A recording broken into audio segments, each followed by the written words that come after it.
Bom dia a todos, sejam muito bem-vindos, sejam muito bem-vindas a mais uma edição do Casulo Talks, todos que estão aqui presentes e aos que estão nos acompanhando de forma remota online. Eu sou o André Giglio, eu faço parte do time do Casulo, sou especialista de desenvolvimento de mercado para embalagens e negócios aqui no Casulo da Braskem. O tema do nosso Casulo Talks de hoje será o reuso de embalagens através de sistemas de refil. E por que nós escolhemos falar sobre isso, sobre esse tema? Inicialmente porque nós acreditamos que o Casulo é o local ideal para esse tipo de discussão, né, de forma colaborativa, através das conexões que aqui são estabelecidas, a gente pode amadurecer cada vez mais esse tema, que é muito importante. Também porque a gente acredita que o reuso de embalagens ele pode contribuir muito para um futuro menos linear e mais circular. Então nós vamos falar essencialmente de circularidade de embalagens. Não se trata apenas de embalagem, é preciso pensar em modelos de negócio, em sistemas que envolvem tecnologia e, evidentemente, o consumidor. Eu quero reforçar para quem está nos assistindo remotamente que vocês podem enviar as suas perguntas, que ao final elas serão respondidas aqui por todos que vão estar participando. Essas perguntas elas podem ser direcionadas para ficar mais fácil ao longo aqui do nosso Talks. Bom, para enriquecer um pouquinho esse nosso tema, essa nossa conversa de hoje, a gente vai ter alguns convidados especiais. Nós contamos hoje aqui com a presença da Angelita Ferraz, que é sócia e CEO da Ferraz Pesquisa, o Luiz Cipolli, que é gerente de sustentabilidade para embalagens da Nivea. Também temos o Agustin, que é Head de Inovação Latinoamérica da Avery Dennison, e o Rodrigo Oliveira, que é o CEO da Green Mining e co-founder do Avoid. Mas antes de chamar o nosso primeiro convidado para a nossa conversa, eu queria trazer algumas reflexões.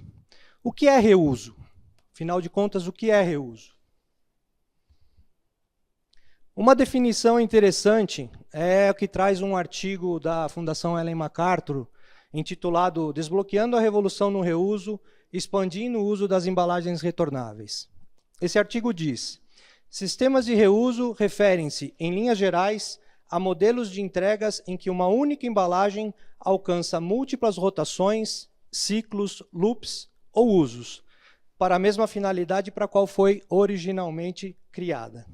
Trata-se de uma abordagem diferente e essencial para a circularidade das embalagens.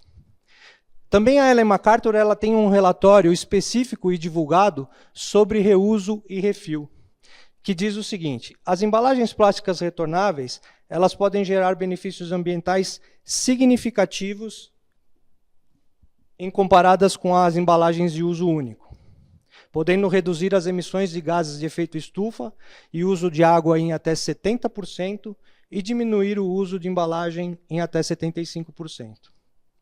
As embalagens reutilizáveis, elas representam uma oportunidade de negócio em torno de 10 bilhões de dólares globalmente falando, capaz de proporcionar os benefícios tanto para os usuários quanto para os negócios e as suas marcas. A longo prazo, aumentar o reuso é a maior oportunidade de reduzir material virgem nas embalagens, pois sem o reuso é improvável que o uso global de materiais virgem nas embalagens ele diminua abaixo dos níveis até pelo menos 2050. Os projetos pilotos de reuso existentes, junto ao atual contexto, é favorável. São o primeiro passo na direção certa, mas as ações elas devem ir além de alcançar o impacto em larga escala. Então, nós estamos falando aqui, nós vamos discutir muito a questão de testar, de avaliar. E, novamente, eu reforço o porquê que nós estamos discutindo, fazendo essa discussão aqui no Casulo. Esse é o ambiente propício para a gente iniciar esse diálogo. E você, que está aqui, está nos assistindo, enquanto marca, enquanto varejo, enquanto stakeholder importante desse processo, né? que papel você desempenharia para que isso aconteça? Então eu deixo aqui essa reflexão para quem está aqui com a gente, ao vivo, e para quem está nos assistindo. Enquanto isso, eu vou chamar aqui o nosso primeiro participante. Eu gostaria, para a gente iniciar, chamar a Angelita Ferraz, para nos trazer um pouco da experiência da Ferraz com relação a um stakeholder super importante nesse processo, que é o consumidor. Bem-vinda, Angelita. Obrigada, André. Bom dia, gente.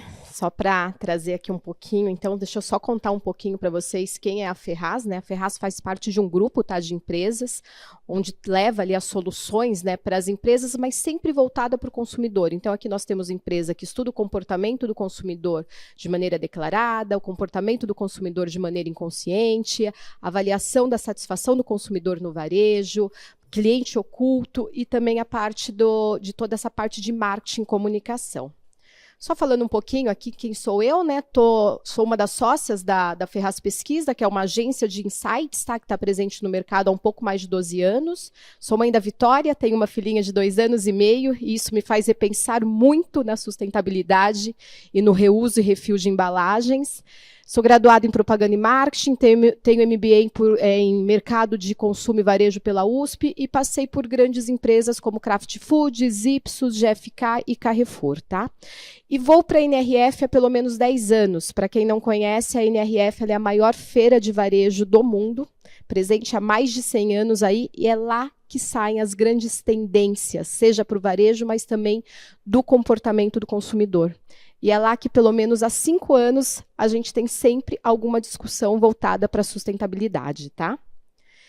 E aí, trazendo um pouquinho aqui das informações, né? Então, acho que antes da gente falar de qualquer coisa voltada para o consumidor em relação a embalagens, a refil e reuso, é importante a gente entender um pouquinho o momento que nós estamos, né? O momento econômico e social que a gente vive aqui no Brasil, tá? Estamos num momento econômico totalmente desafiador, né? Já faz alguns anos, mas a gente sabe que o pós-pandemia ele reforçou um pouco mais isso. O padrão de consumo dos brasileiros ele vem sendo refletido tanto pela questão econômica, mas também pelas questões sociais, pelas questões ambientais, pelas questões do que a gente tem visto aí no nosso dia a dia. Isso acaba refletindo ali a mudança no comportamento dele de compra. O que a gente vê? Que o custo de vida do consumidor brasileiro ele está criando um novo comportamento sustentável, sim. As coisas estão muito caras, os preços estão muito elevados, em todos os sentidos, em todos os atributos, em todas as áreas. Ou seja, o preço dos bens, energia e habitação está fazendo com que as pessoas reduzam seus gastos. A gente vê cada vez mais, tem pesquisas que nós fazemos, que a gente vê que, assim, ainda que o consumidor ele mantenha a mesma cesta de compras, ele tem comprado cada vez mais, por exemplo, coisas em promoção. Isso só indica que ele, de fato, está precisando economizar cada vez mais. A gente tem hoje um consumidor muito mais racional, gente. Aquele consumidor lá do passado que comprava por impulso, que comprava sem pensar, que comprava sem ter uma análise mais racional, ele mudou muito. Principalmente no pós-pandemia, nós percebemos que cada vez mais as pessoas racionalizam seus gastos. Seja pela questão, dependendo da classe social, porque não tem mesmo a disponibilidade, mas quando vai levando para uma classe mais A, para uma classe um pouco mais alta, pela questão de consciência mesmo, tá? Ou seja, a necessidade econômica, ela inaugurou uma nova era desse comportamento sustentável. Os padrões de consumo hoje é menos sobre aquisição e muito mais sobre redução. O que impacta, de fato, positivamente no planeta. Isso a gente vê recorrente em todas as pesquisas que nós fazemos. Nós atendemos varejo, atendemos indústria, atendemos parte de casas de fragrâncias, e sempre está recorrente, mesmo no consumidor da classe C, que ele tenta buscar algumas coisas para reduzir os gastos, mas também para poder impactar positivamente no planeta, tá? Algumas pesquisas elas já confirmam essa tendência. Isso daqui é uma pesquisa da Euromonitor, que ela saiu, foi em 2023 que foi realizada, provavelmente agora em 2024 o número até vai ser um pouco maior, tá?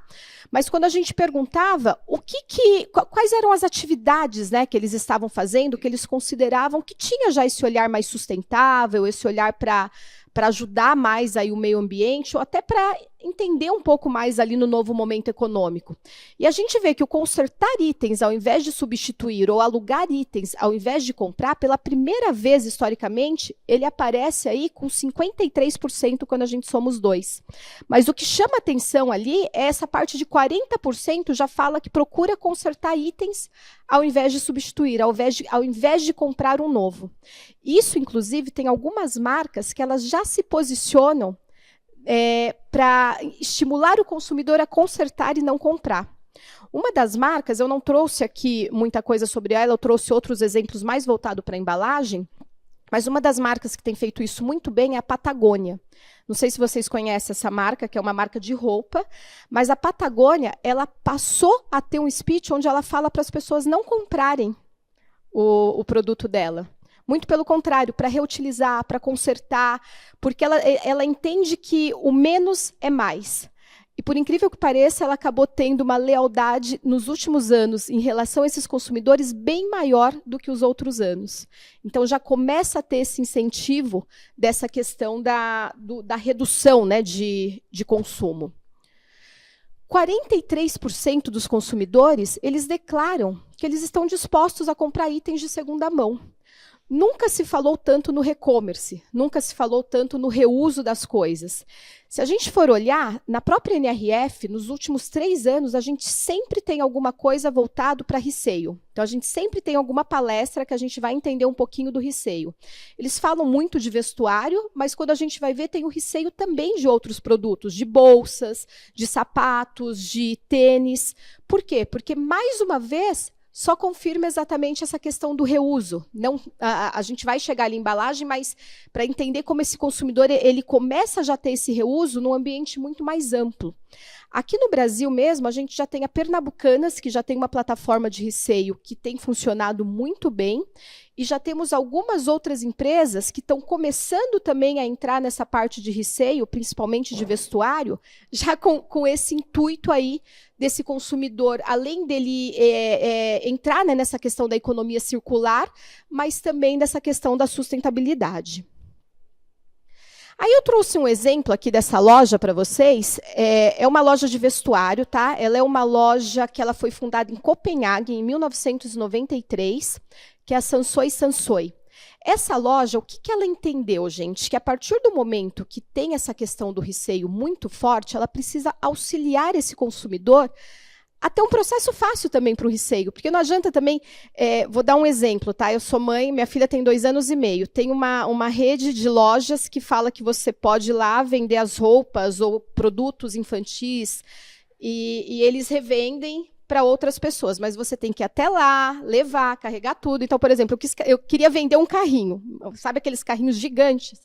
Só de pensar de ter que ir até lá, levar, daí você tem que fazer um cadastro. É um processo que não é tão simples para o nosso dia a dia corrido. A Sansoi, o que ela entendeu? Eu preciso facilitar a vida desse consumidor para que eu possa estimular esse receio, para que eu possa estimular essa revenda. Então, todo o produto dela hoje já sai com uma etiqueta, com código de barras, que a hora que ele quiser revender, ele só escaneia aquilo ali e o objeto já vai direto para a plataforma deles, já com as informações de quem está revendendo, para poder já fazer essa revenda.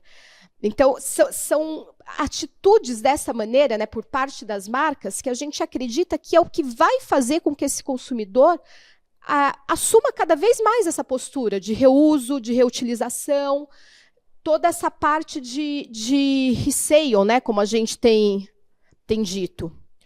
Ou seja, a economia circular ela nunca esteve tão em alta. E eu trouxe para vocês o exemplo de vestuário, mas a gente vê isso se expandindo para todas as outras áreas. Por isso que eu trago aqui agora um pouco do crescimento do mercado de refil.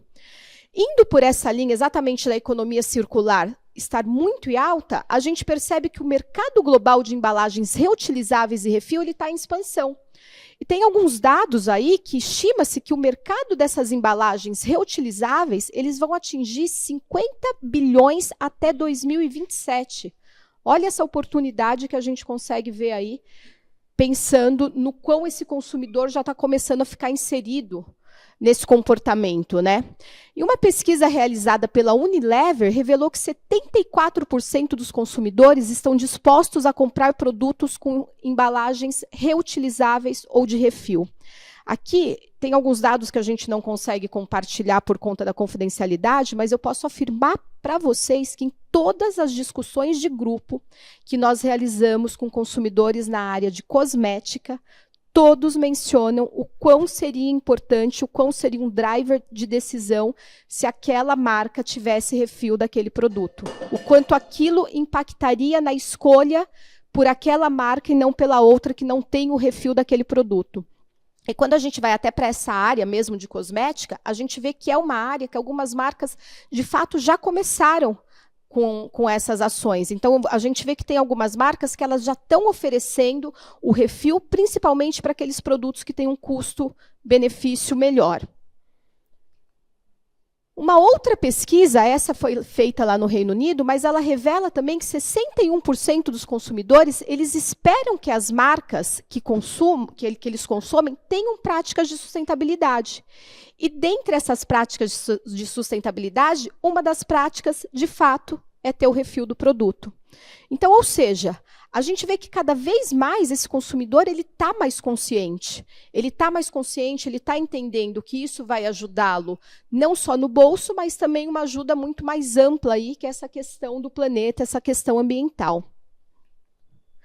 E aí aqui eu trouxe 3 exemplos, aqui já voltado para essa questão mais de embalagem mesmo, de marcas que já começaram a ter alguma postura, algum posicionamento, quando a gente pensa nessa questão de refil ou reutilização de embalagem.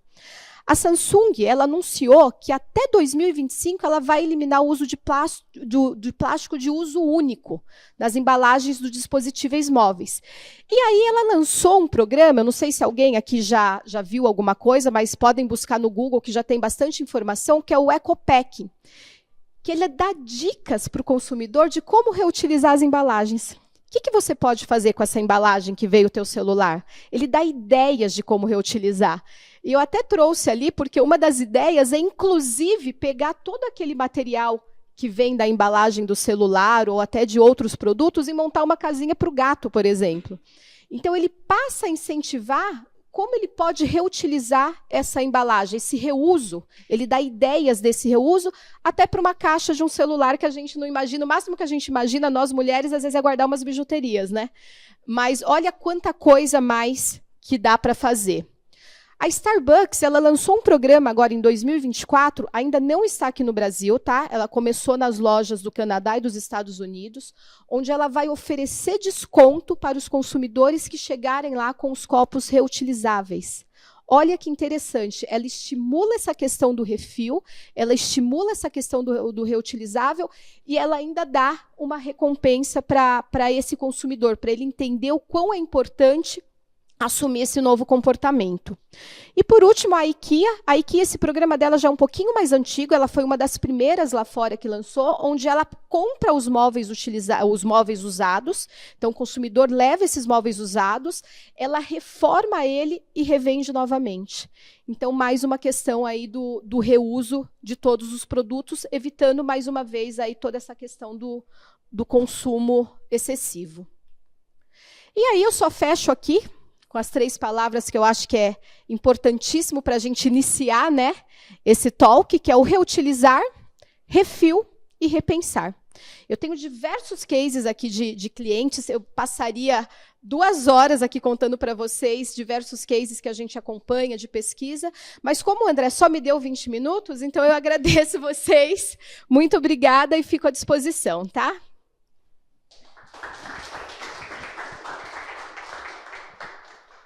Obrigado, Angelita.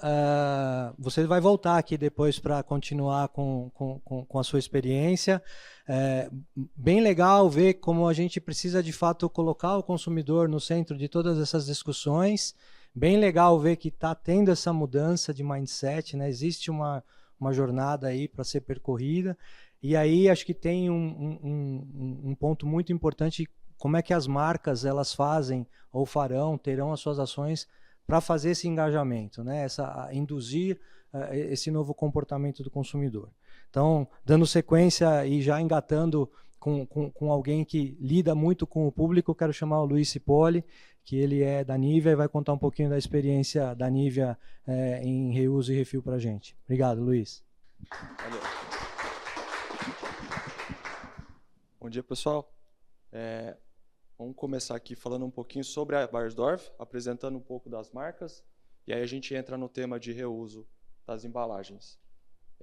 Para quem não conhece, o grupo Beiersdorf tem uma série de marcas, não só a Nivea, dentre elas marcas de luxo, e também um segmento que é conhecido na Europa, que é de fitas, o Tesa, é um mercado fora do mercado de consumo de cosmético.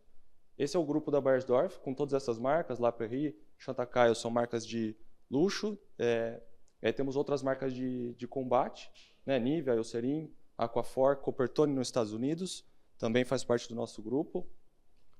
Aqui um pouco dos nossos números, a companhia é quase 9 bilhões em valor de vendas em 2022, mais de 170 afiliados e mais de 20 mil funcionários em todo o mundo, né?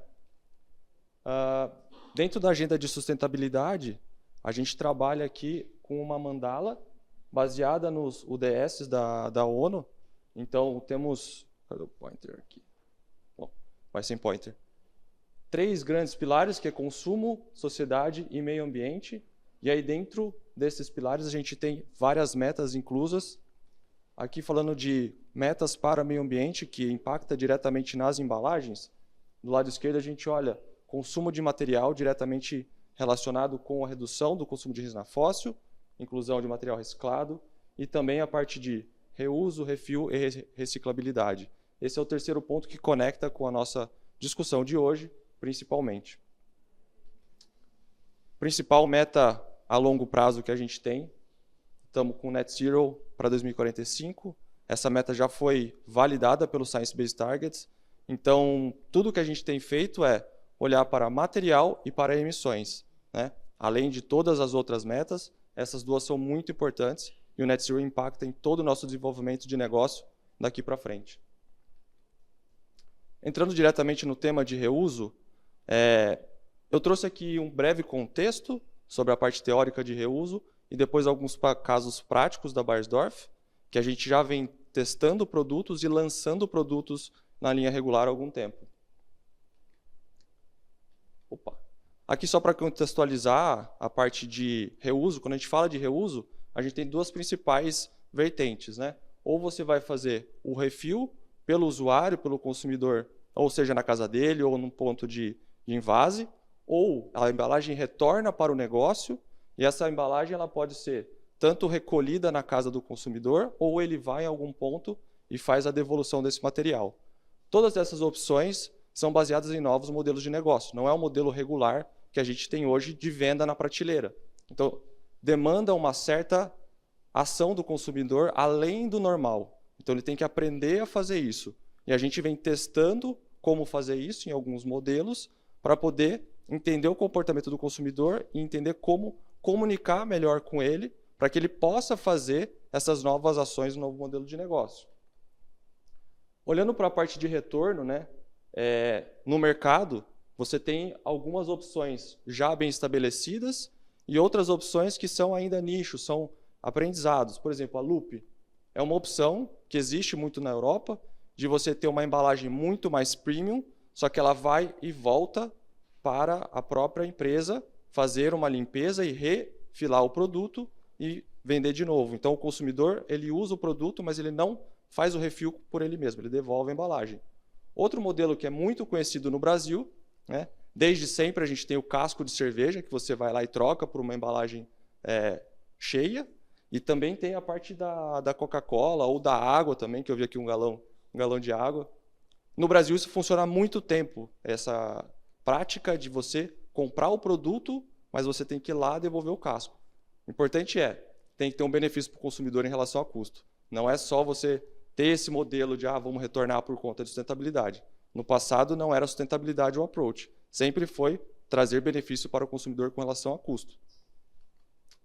No outro lado, que seria mais a parte do próprio consumidor fazendo a ação de refilar, 2 modelos, né? Ou ele vai em casa receber essa embalagem ou o produto, e vai fazer o refill na própria embalagem dentro de casa, cuidar da própria higiene desse produto, ou ele vai num ponto, né, muito conhecido ao gramo, ele vai lá com a embalagem dele e faz o próprio refill ali dentro da estação. Beleza, falando em contexto, em teoria, agora o que a Beiersdorf já fez ao longo desses anos para poder endereçar esse tema de reuso? Eu trouxe aqui 4 casos, 2 casos que são muito piloto e 2 casos que são realmente produtos já mais em escala comercial, para a gente poder ver as diferenças de modelo que a gente está trabalhando. Uma coisa interessante antes de eu pular, ali eu trouxe 2, 3 opções de refill em casa, mas não com a própria fórmula no formato final. Fórmulas em pó, fórmulas concentradas que você tem que transformar ela no produto final.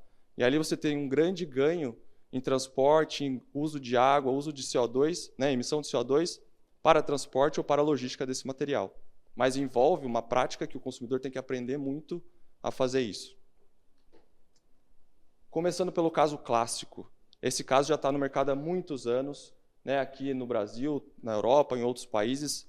Todas as marcas praticamente já trabalham com esse formato de refill, que é o refill clássico. Você compra o produto no formato final e refila na embalagem que você tem em casa.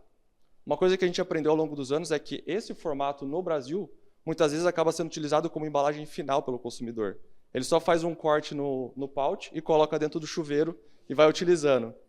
Então o objetivo principal, que é você colocar no frasco ou no pump ali para reutilizar a embalagem, às vezes não funciona. Ele compra isso porque é mais barato e acaba sofrendo com a experiência, porque a embalagem não foi desenhada para você dosar na mão. Ela foi desenhada para você refilar uma única vez e não ficar com aquela embalagem aberta no chuveiro. Às vezes ele cai no chão e perde o produto, né? Na Europa a gente tem outros formatos maiores que você coloca já com a tampa para refilar 2, 3 vezes. Então esse daí é muito conhecido em outros países. Aqui no Brasil o nosso formato é um refill uma vez, né? Passando para outro caso que também está no mercado, já na Europa, é o caso do refill jar, né? Então o que a gente desenvolveu? Um jar genérico, vamos dizer assim, que você pode comprar as cápsulas de vários SKUs diferentes e colocar dentro do seu jar dentro de casa. Ou seja, o que você compra na primeira vez é o jar completão e na segunda vez você compra só a cápsula e troca a cápsula.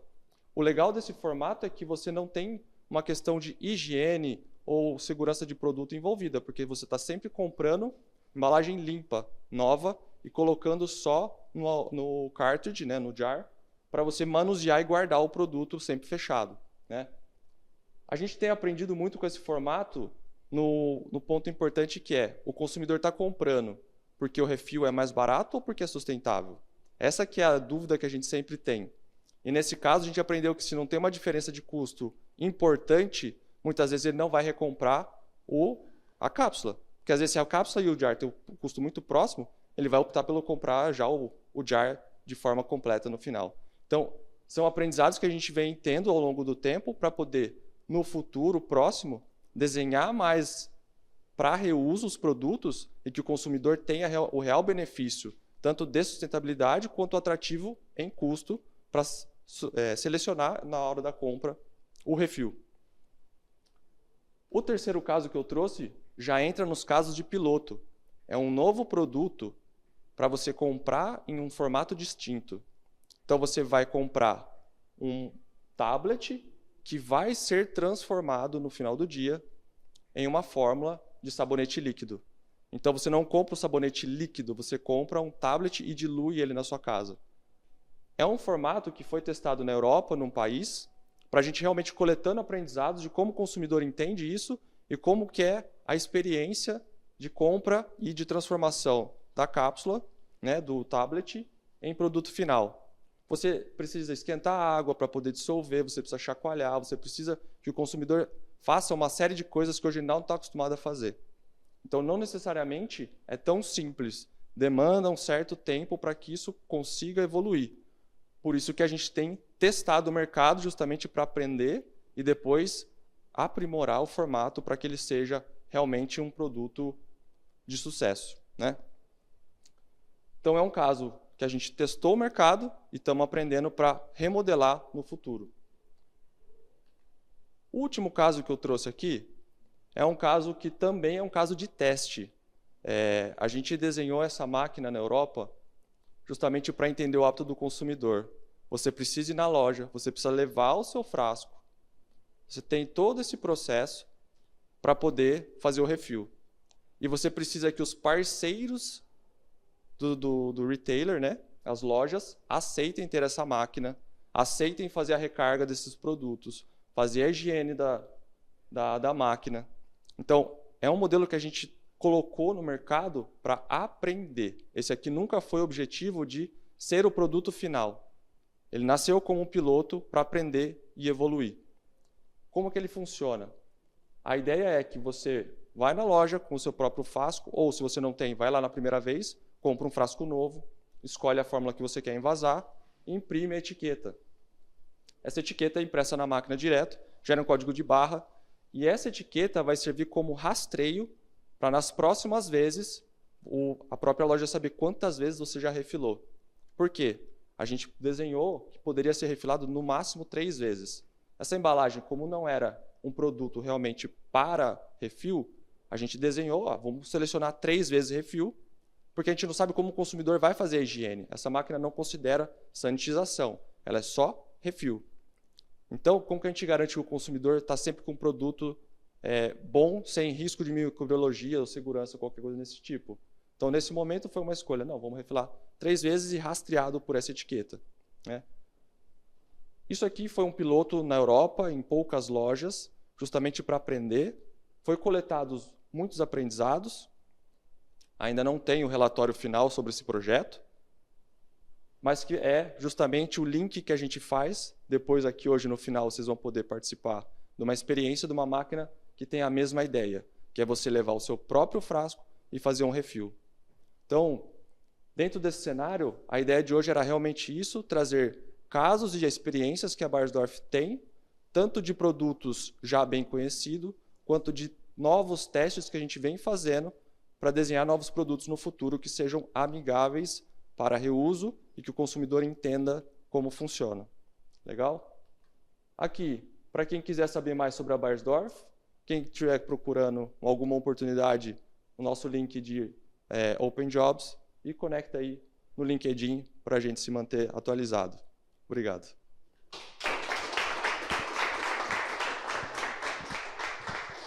Obrigado, Luiz.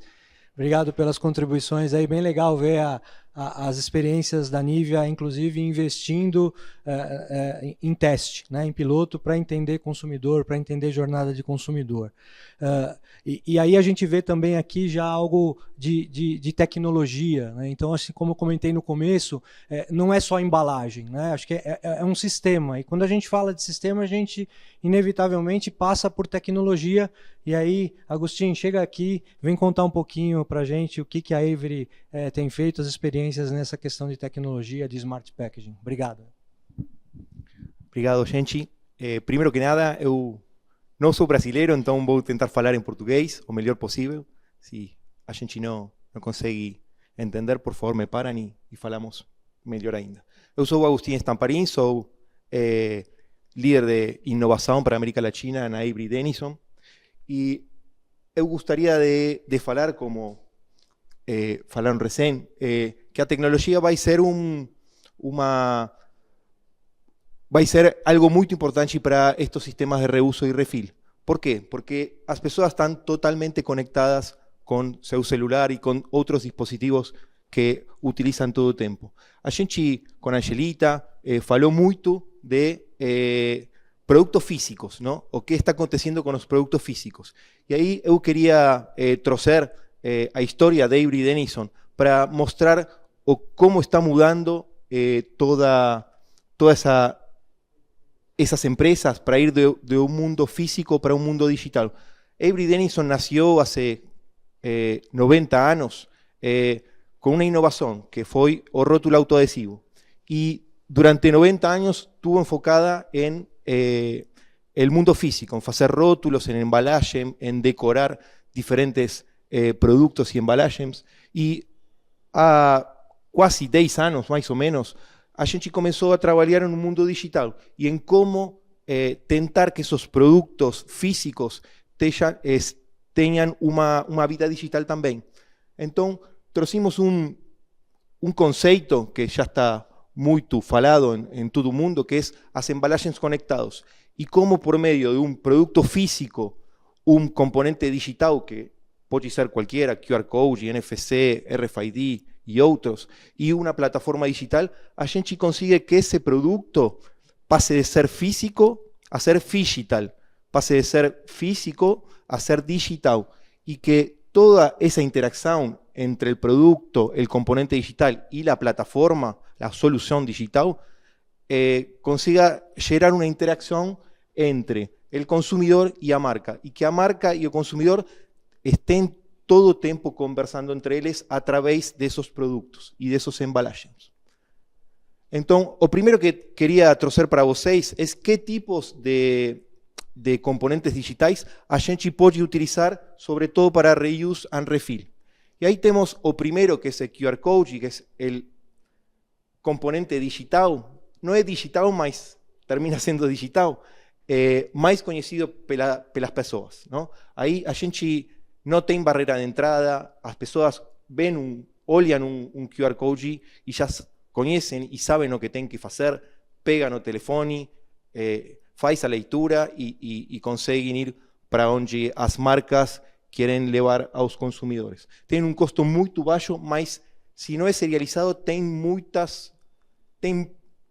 muitos problemas ou de segurança ou de falsificação, e também tem algumas barreiras que não conseguem fazer algumas interações um pouco mais robustas, como, por exemplo, fazer um pagamento.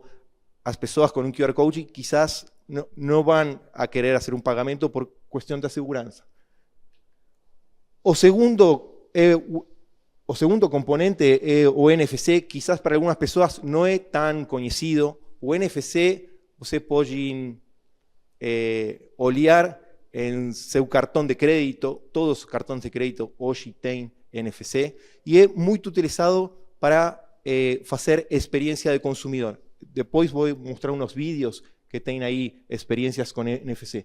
O maior benefício que tem o NFC, que é único. Cada NFC tem uma identidade digital e esse NFC colado em qualquer produto, em qualquer embalagem, consegue identificar toda a vida desse produto por conta do NFC. Então, se a gente compara com um QR Code, aunque seja serializado, o NFC tem algumas melhores vantagens que o QR Code não tem.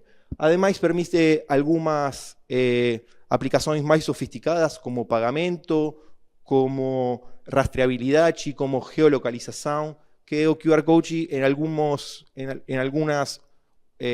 situações não consegue fazer. E por último, o design. Para os designers, o NFC é ótimo. Por quê? Porque você não precisa de fazer a leitura com seu telefone, então pode ocultar o NFC por detrás de qualquer decoração ou qualquer rótulo ou por detrás, inclusive, de uma tampa de uma embalagem.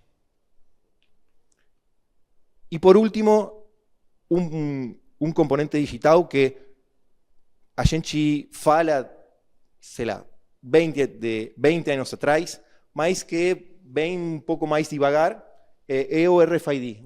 E o RFID, se bem é uma tecnologia um pouco mais custosa e precisa de algum investimento especial, porque o RFID não pode ser leído, por exemplo, por meio de um celular, é uma tecnologia ótima para o varejo, para a logística, para o varejo, para o transporte, porque com o investimento ideal, você consegue fazer a rastreabilidade em tempo real de toda a jornada de uma embalagem ou de um produto. Como eu falei, é um produto um pouco mais custoso, precisa de investimento, mas os ganhos no mediano e curto prazo são muito, muito importantes. Alguns outros benefícios que tem é que é muito utilizado para a circularidade, para a logística reversa. Você consegue entender, e por isso trouxe aqui para o tema de reuse and refill, você consegue entender, uma marca consegue entender quantas reutilizações consumidor faz com essa garrafa, com esse empaque. Essas informações, quizás hoje, não podem ser analisadas e não estão certas por conta de que os embalagens que utilizam para fazer reuse ainda não têm tecnologia adoptada. E quais são essas soluções que trouxem estes componentes? A primeira, como eu falei, é a rastreabilidade. Você com um RFID, com um NFC, com um QR Code serializado, dependendo da tecnologia, consegue fazer rastreabilidade em toda a cadeia ou em uma parte dessa cadeia. Você consegue, por exemplo, se tem um NFC em um copo de Starbucks, como a Angelita mostrou, você quizás consegue, quizás não, vai conseguir certinho saber onde essa pessoa refilou, em que loja refilou seu café. Se foi de manhã, se foi de tarde, se foi perto da sua casa, se foi perto de seu escritório. Essas coisas são os que os componentes tecnológicos linkados com uma plataforma digital conseguem fazer sem problemas e em tempo real. O segundo benefício importante é a experiência do consumidor. Utilizando um QR Code, um NFC, inclusive um RFID ou a combinação dessas tecnologias, você consegue dar mais informação ao consumidor, você consegue contar uma história, você consegue mostrar outros produtos, você consegue visibilizar a história que está detrás por essa marca. Eu trouxe aqui, não tem que ver com reuse, mas é uma geleia de Argentina que a marca tem por detrás uma história de ESG muito importante, onde está a fábrica dessa geleia, dá trabalho para as mulheres dessa comunidade, e eles queriam contar essa história. E por meio de um NFC colado na geleia, eles conseguiram contar a história dessas mulheres e, inclusive, gerar donações para essa comunidade também. Aqui tem alguns vídeos, eu quero mostrar só o primeiro. Não sei como posso... Este é bem interessante, é para engajamento, para engajar os consumidores. É uma cerveja de Estados Unidos que tem por detrás outra atividade de ESG, que era conseguir donações para crianças com poliomielitis. Não? E a gente, junto com eles, conseguiu gerar esta experiência e colocar um botão nessa experiência para que as pessoas que consumem essa cerveja possam donar dinheiro para as crianças com poliomielitis. Depois tem outras que é de contar história, de interação, que tem que ver com engajar e estar mais perto dos consumidores. E falando de reuse e de refill, a gente precisa primeiramente o elo, não? O elo mais importante da cadeia hoje é o consumidor. Se você não consegue que o consumidor retorne a embalagem, reutilize a embalagem, recheie essa embalagem, você não vai conseguir nada. As marcas não vão conseguir nada. E para isso a gente precisa educar. E para educar precisa estar perto desse consumidor. Então, este tipo de soluções, onde você dá traçabilidade, consegue dados do consumidor e além disso, pode educar os consumidores, são muito importantes. Por último, aí eu coloquei a máquina que a gente tem lá, mas também coloquei outra experiência que a gente está fazendo também com o Rodrigo, da Green Mining e da Voyage, que é muito interessante e que trouxe essa ideia de educar e estar perto do consumidor. A gente tem um Pão de Açúcar, junto com a Danone e a Green Mining, um ponto de coleta de embalagens para reciclagem. Não é para reutilização, mas tem que ver com economia circular. E a gente, Green Mining, através de um programa de incentivo e a tecnologia atrelada a essas sacolas que as pessoas retornam, dá aí desconto para o Pão de Açúcar e para a Danone para motivar, incentivar e educar as pessoas a hacer economia circular. Por último, os desafios das grandes marcas e dos mercados mais importantes em termos de reuse and refill são três.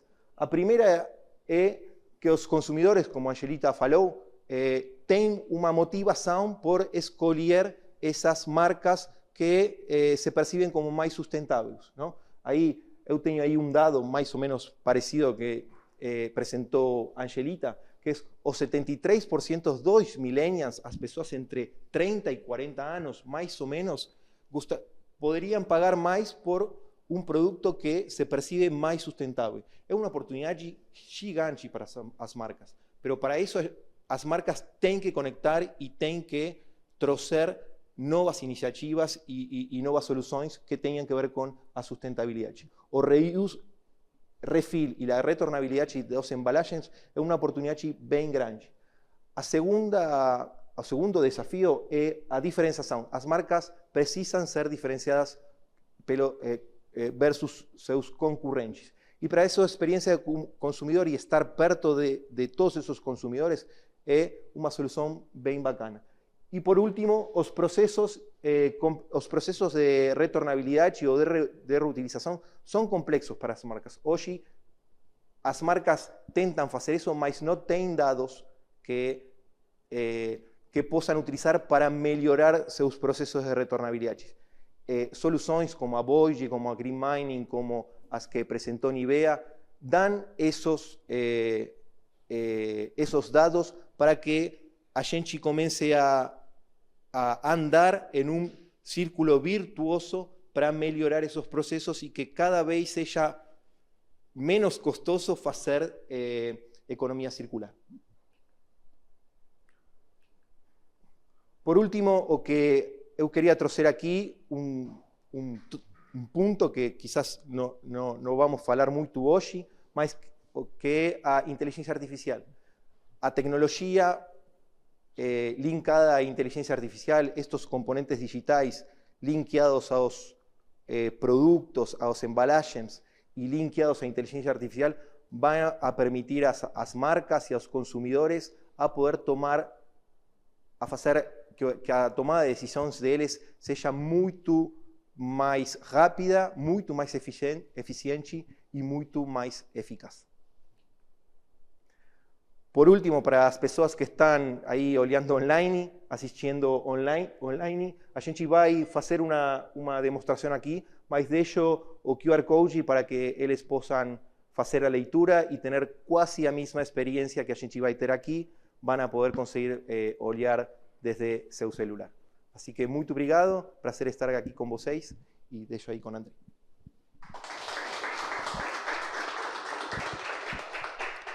Obrigado, Agustin. Bem legal ver a experiência e, assim, de fato, como que a tecnologia se conecta com uma série de oportunidades que tem pela frente para as questões de reuso de embalagem através de sistemas de refil. Para fechar as apresentações de hoje, queria só reforçar para quem está nos assistindo online para enviar suas perguntas, né, porque no final aqui a gente vai ter a oportunidade de fazer um bate-papo. Então eu queria chamar o Rodrigo Oliveira, que é o co-founder, CEO da Green Mining, co-founder do Avoid. Tem falado bastante sobre o tema e vai contribuir conosco também. Bem-vindo, Rodrigo. Obrigado, André. Obrigado pela oportunidade. Bom, pessoal, vamos falar um pouquinho de futurologia, né? Primeiro, agradecer a oportunidade de estar aqui, a oportunidade do Casulo ter encarado aqui esse desafio de olhar e incubar a Avoid, uma das primeiras startups de estar aqui. Agradecer André, agradecer o Yuri, todo mundo aqui, Thales, Fábio, todo mundo que está aqui. Meu nome é Rodrigo Oliveira, eu sou fundador de uma startup chamada Green Mining, que faz logística reversa, ou seja, que ajuda as empresas a trazer as embalagens de volta. Só que dentro da Green Mining, a gente olhou e falou assim, a gente precisa ir um pouco além da solução simplesmente de ficar buscando essas embalagens e ajudar ainda mais as empresas. E aí, junto com a Fluit, aqui do cofundador, o Djalma, comigo na Green Mining, junto com o Leandro, que também está lá, 2 cérebros por trás aí da Avoid, a gente resolveu ir além. Né? E é essa futurologia que eu quero trazer um pouco para vocês, para a gente poder ver como que a gente consegue evoluir nesse processo e olhar para o que a gente quer lá na frente. Né, o que a gente precisa lá na frente. Para isso é bom a gente olhar um pouco para o problema, porque quando a gente olha para desenvolvimento de produto, e aí só passando um pouquinho da história, eu venho de Natura, venho de Unilever, de Suzano, e depois eu fui para a área de resíduos, fui cuidar de aterro sanitário, fui entender o material que estava sendo jogado lá, e eu falei, poxa, tem coisa errada, esse material não tem que parar lá no aterro sanitário, como não tem que parar na praia, como não tem que parar no oceano, como não tem que ir para o córrego. Né? E aí desenvolvemos tecnologia para ajudar as pessoas a trazer esse material de volta. Mas a gente chega no momento em que, quando você desenvolve um produto, quando você desenvolve uma embalagem, você não sonha que aquela sua embalagem vai parar num córrego. Você não fala, pô, estou fazendo uma embalagem para ir para o aterro, estou fazendo uma embalagem para ir para o oceano. Isso não é o desejo nem de quem produz o material, nem de quem produz a embalagem, nem de quem produz o produto. Né? Então lá, dentro das empresas, a gente tem que olhar, poxa, como que a gente consegue que isso não aconteça? Porque a gente depende de uma pessoa super importante chamada consumidor, né? E a gente não controla esse consumidor. Infelizmente, a gente pode tentar fazer o máximo de conscientização, chega uma hora que está na mão dele a tomada de decisão. Né? Então, para a gente não ter tantos problemas, as empresas já estão olhando como que elas conseguem eliminar essa embalagem de uso único. Então aqui a gente vai falar um pouco desse sonho, desse futuro, de acabar com a embalagem de uso único de todo jeito. Né? Então olhando para que o que o consumidor realmente consome chama-se produto. Né? A embalagem, na verdade, acaba sendo esse veículo, esse armazenamento e tudo mais. Como a gente evita isso daqui? E as empresas já estão olhando para isso. Como ela reduz embalagens de uso único, de qualquer tipo, maior ou menor, né? Seja fracionado ou não, mas como a gente reduz isso daqui? E aí, olhando para o problema um pouco mais de frente, a gente tem questões mais interessantes, olhando que grande parte do plástico, por exemplo, que acaba sendo um dos principais embalagens, que é uma solução excelente para produtos, né? Está indo parar em lugares que a gente não deseja. E as indústrias, quando elas consomem, quando elas produzem seus produtos, principalmente produtos líquidos, né, estão tirando água do mesmo lugar, do mesmo rio, e produzindo ali naquele ponto, naquela indústria, e levando o seu produto para todo o país, para todos os estados, inclusive exportando aquele produto, usando a água local. Né? Então, em lugares que a gente tem um problema de falta de água, você pode ter um problema de crise hídrica, inclusive de não conseguir produzir mais os seus produtos. Falamos já de milhares de toneladas de materiais sendo colocados em lugares inadequados e, como já foi colocado, o consumidor olhando para essa importância de ter soluções melhores. E a solução, no final, está na tomada de decisão. Eu já tive do lado da indústria, quem toma a decisão de o que vai ser colocado no mercado é a indústria de bens de consumo. Se eu vou colocar numa embalagem de alumínio, numa embalagem de plástico, sem embalagem, numa embalagem de papel, quem toma a decisão é a indústria e é importante a gente olhar para o que a gente quer para o futuro. E se tem uma mensagem importante aqui, é essa. O futuro vem a granel. A gente precisa entregar produto para o consumidor. Da melhor forma possível. Não embalagem de uso único. Ele não faz nada com aquilo, tanto que ele joga fora a embalagem de uso único. Como que a gente faz esse futuro vir a granel? E você vê aqui várias marcas, como já foi apresentado, Unilever, Coca-Cola, Nestlé, Kellogg, já estão olhando para formas de fazer isso e testando forma, como a própria Nivea mostrou aqui, diversos modelos, inclusive, só para um parênteses importante, a máquina foi uma inspiração nossa. Tá? A gente se inspirou bastante na máquina da Nivea para o nosso desenvolvimento. E a gente resolveu começar com um dos produtos mais complexos, líquidos, produtos líquidos, qualquer tipo de produto líquido. Né? Por quê? Porque aqui a gente não está falando só do problema de embalagem. Como eu falei, a gente está falando sim de embalagens de uso único, mas a gente está falando de muita água. A gente precisa de muita água para fazer esses produtos. E realmente o que vale, o valor, a grande criação, né, o P&D, está em cima desse material concentrado aqui. Né? Só que a maior parte dos produtos líquidos é água. Então, o que a gente resolveu trazer? O nosso grande sonho, e essa nossa linha mestra. É um novo tipo de negócio que consegue evitar absurdamente as emissões de CO2. Como? Reduzindo e tirando esses embalagens únicas do mercado, reduzindo absurdamente transporte e armazenagem de produtos, conseguindo evitar esse uso centralizado de água. E esse é o grande ponto-chave.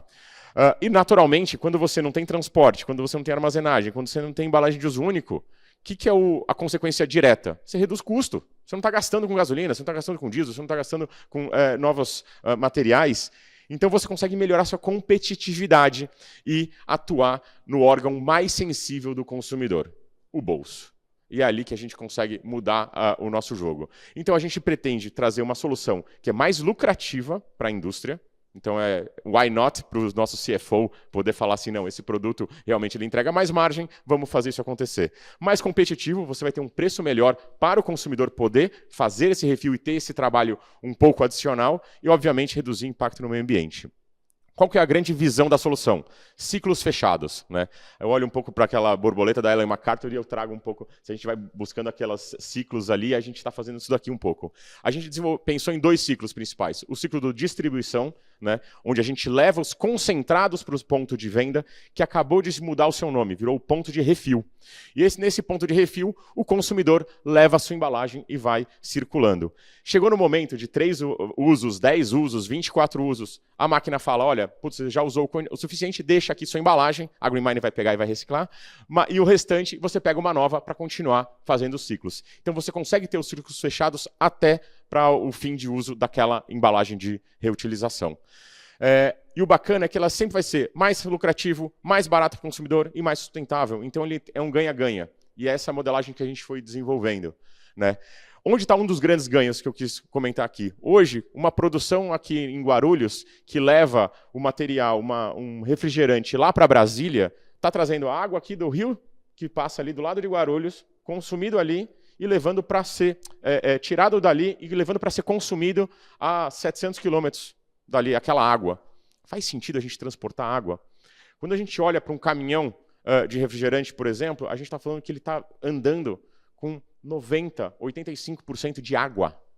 A gente está transportando água pelo Brasil inteiro. Isso vale para os produtos de limpeza, para os produtos de beleza, para todos os produtos que têm a maior parte de água, a gente transporta água no Brasil inteiro. Como que a gente evita esse monte de CO2, reduz o nosso impacto, reduz o nosso escopo 3 de emissões drasticamente? Aqui é o exemplo porque o primeiro prêmio que a Void ganhou foi uma premiação em Israel de um projeto da Procter & Gamble, onde a gente olhava para essas empresas de bens de consumo e olhava para todos esses benefícios que a gente podia mudar com a Void. E a gente fez o exemplo aqui para a Ariel, olhando que se a gente pega uma embalagem concentrada e consegue fazer refil no ponto de venda, essa embalagem ela tira 36 embalagens do mercado. Então, é brutal o tamanho do benefício. E a gente consegue reduzir um grande uso de água, porque você não precisa ter aquelas grandes embotelhadoras, grandes engarrafadoras a mais na fábrica, você só produz concentrado. Seu grande foco é produzir o seu produto, que é o material concentrado, né? Água você tem em todo lugar. E aqui vem um ponto importante. Água em todo lugar, mas tem qualidade? Talvez sim, talvez não. O que a gente conseguiu? O melhor filtro que existe no Brasil e que está no mundo, né, de uma startup brasileira chamada PWTech, que inclusive o governo brasileiro utiliza e manda para a Ucrânia, manda para o Haiti e mandou agora para o Rio Grande do Sul quando precisou, né, e a gente conseguiu colocar ela na máquina. Então ele garante 100% de qualidade de toda a água aonde a máquina estiver. A gente fez então o nosso primeiro projeto piloto, né, sendo executado junto com a Ambev para Guaraná. E isso foi muito interessante, porque aqui a gente tem 10% utilizado na produção de um refrigerante. E a gente consegue que um bag-in-box se transforme em 54 garrafas PETs. Né? Então a gente está evitando um monte de embalagem de uso único e reduzindo emissão absurdamente nesse transporte. Eu não preciso mais levar 54 garrafas, eu consigo levar uma caixinha só para o ponto de venda agora. E aí que a gente tem uma redução de uso de água, porque eu não tenho que mais ficar lavando essas grandes operações, eu consigo simplesmente refilar exatamente o que eu preciso aqui no produto, então é um 30% de redução de uso de água. E só para vocês entenderem mais ou menos como é que funciona. Aqui a gente desenvolveu uma máquina que faz a lavagem no ponto de venda. Então, esse é um ponto fundamental. Conseguiu fazer uma lavagem de qualidade, que seja aprovada por laboratório e que você consiga entregar um produto de qualidade. Né? E a gente usa um pouco do conceito do que a gente já está acostumado também. Eu falo assim, não é muito reinventar a roda, é olhar o que já está acontecendo e que a gente consegue melhorar com isso. Quando você vai num fast food, você coloca lá o copo numa máquina que a gente chama de post-mix, né? Que tem o concentrado, que já é esse bag-in-box, junto com água e com gás ali. Qual que é a grande questão? É uma máquina simples, vamos dizer assim, em que coloca as coisas sempre iguais e você não tem uma qualidade garantida de sabor, de doçura, de gás e tudo mais. A gente desenvolveu um IoT. uma grande máquina IoT, onde a gente consegue ter todos os dados, todas as informações necessárias para ter sempre um produto de qualidade do primeiro até o último. E é assim que funciona. A gente coloca a garrafa ali, ela faz uma asepsia, tira o saneante, a gente lava a garrafa e aí sim é colocado aqui o concentrado. E é assim que entra o concentrado numa garrafa de refrigerante, por exemplo. Logo depois, a gente coloca água com gás. E a gente teve aqui o Guaraná Antártica produzido dentro da máquina com a mesma qualidade de todas as fábricas da Ambev. E esse é o grande diferencial. Esse produto ele foi aprovado no laboratório em mais de 2 vezes em produções de 200 unidades para garantir que você tinha processo, que a máquina executava um processo. E a gente teve a aprovação nessas 2 vezes com qualidade total do produto idêntica ao que sai da fábrica deles. Qual que é o final desse negócio aqui? E aí eu direciono muito para os CFOs das empresas, né? A gente está falando então que a gente reduz embalagem, que a gente reduz o custo de transporte, que eu não preciso mais das engarrafadoras, que a gente reduz o uso da água da fábrica, que a gente reduz a energia em todo esse processo de engarrafar, e eu consigo chegar num produto com um custo 42% do custo atual. A gente está falando de uma redução de quase 60%. Então eu consigo pegar parte disso, entregar para o consumidor, vamos custar metade?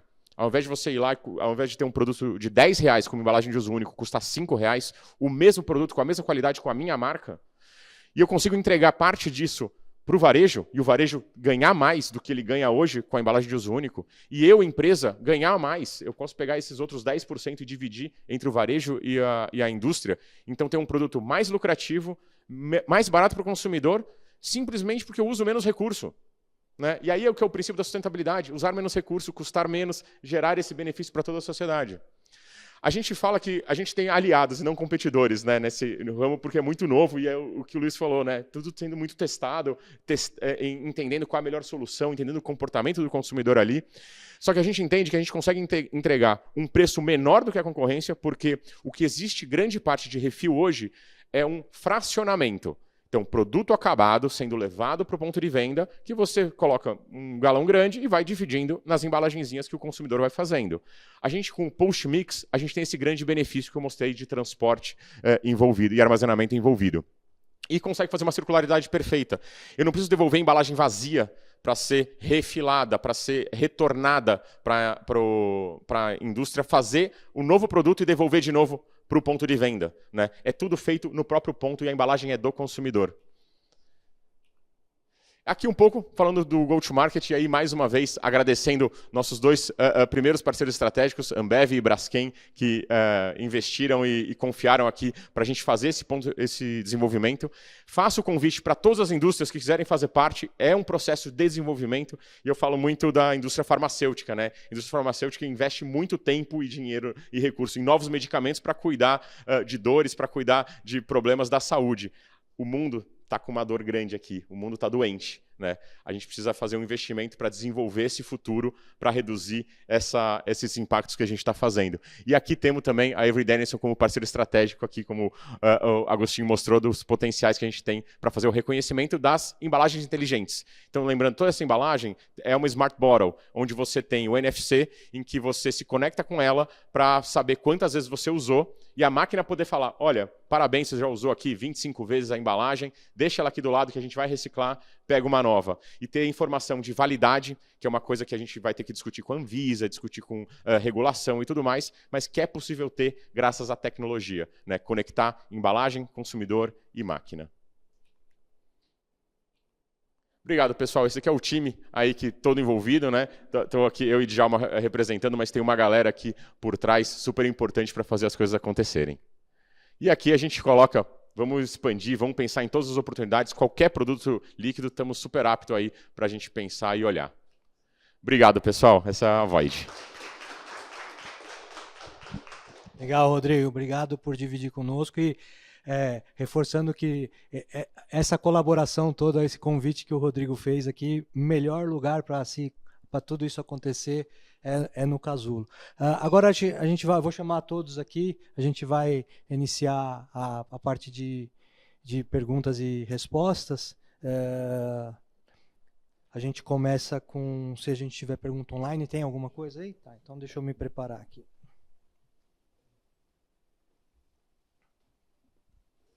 E legal também que o Rodrigo mostrou o vídeo, né? Para quem está online, ficou certamente com um gostinho de depois fazer uma visita aqui no Casulo para a gente fazer essa experiência ao vivo. Nós não vamos fazer Guaraná, né? Mas a experiência é a mesma. Tá bom, vamos lá. Bom, tem uma pergunta aqui. A primeira pergunta que veio do pessoal que está online é como a Braskem tem trabalhado para resolver o tema de propriedades de barreira em estruturas monocamada. Exemplo, pouches. Tá. Bom, eu posso responder essa pergunta. Acho que quando a gente fala de pouch, a gente fala de embalagem flexível, né? Embalagem flexível com estruturas multicamadas, elas têm hoje uma dificuldade para reciclagem mecânica principalmente, né? E acho que isso é uma dor que tem sido manifestada pelas grandes marcas, né? Uma vez que as marcas assumiram os seus compromissos. E acho que a Braskem ela vem num caminho de trabalhar com algumas rotas tecnológicas, especialmente de coatings que proporcionam barreiras, né, barreiras à permeabilidade de oxigênio. E isso assim, não tem uma receita de bolo, porque cada produto tem um requisito, mas hoje a gente já tem tido alguns avanços de trabalhar com estruturas monomaterial com propriedade de barreira. Acho que vale lembrar que no ano passado a gente inclusive fez um evento colaborativo com um fabricante de máquinas, que é a Mazipac, que é um fabricante importante de máquinas empacotadoras, e outros parceiros que estiveram conosco, de novo aqui reforçando o objetivo do Casulo de reunir essa inteligência coletiva para desenvolver soluções mais sustentáveis. Então, eu não sei se exatamente essa a resposta que quem fez a pergunta gostaria de ouvir, mas a Braskem tem sim rotas de embalagens flexíveis com propriedade de barreira. Tem outra pergunta. Algum dos convidados tem case de circularidade em embalagens na área de produtos químicos, inseticidas?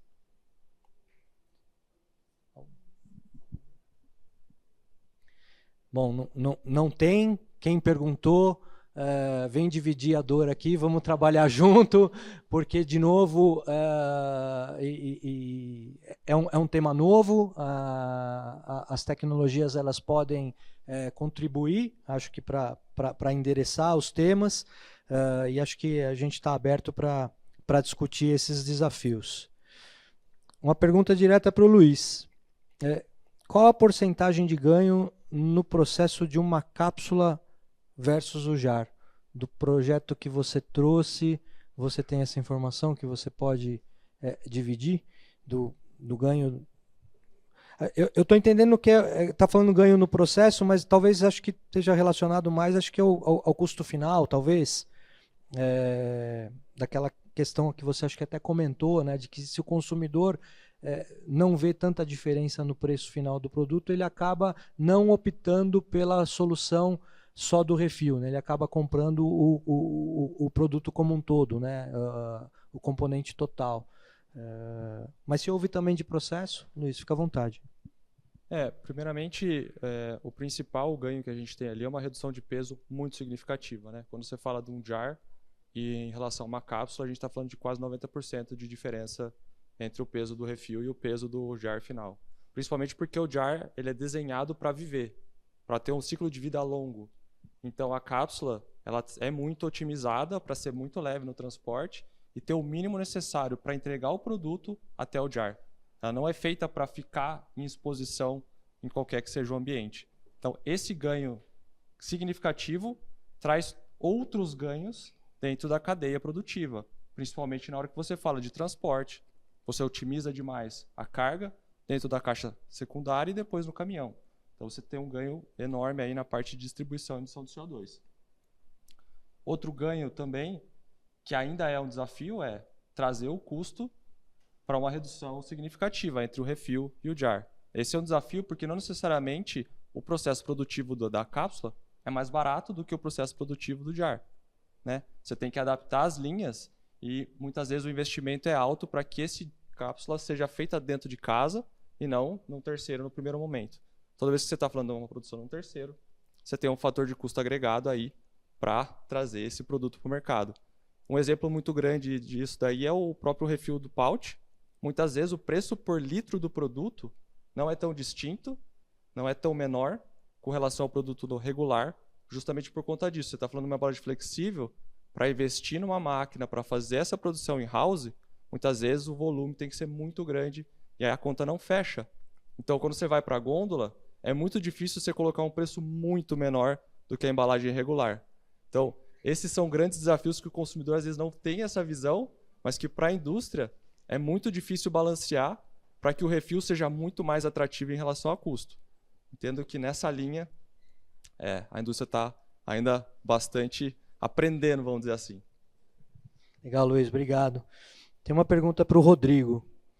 Rodrigo, quais são os principais requisitos de água do produto final para tornar o uso do sistema de avoid viável? Acho que você mencionou a questão dos filtros, né? Acho que tem um pouquinho do case de Ambev que acho que nível de exigência que acho que pode responder, né? Perfeito, eu acho que assim, cada indústria já tem o seu protocolo, né?